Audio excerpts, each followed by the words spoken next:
এবং সেটি আমাদের সকলকেই আলোড়িত করে। শুধু তাই নয়, আমাদের সকলের মনে ভূকম্পন সৃষ্টি করে।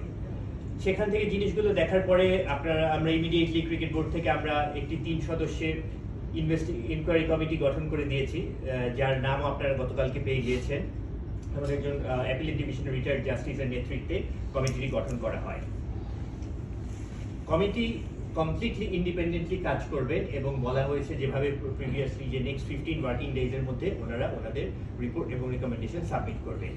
ওইটার একটি কপিও তারা বিসিপিতে সাবমিট করবেন এবং এনএসসিতেও একটি কপি জমা দিবেন।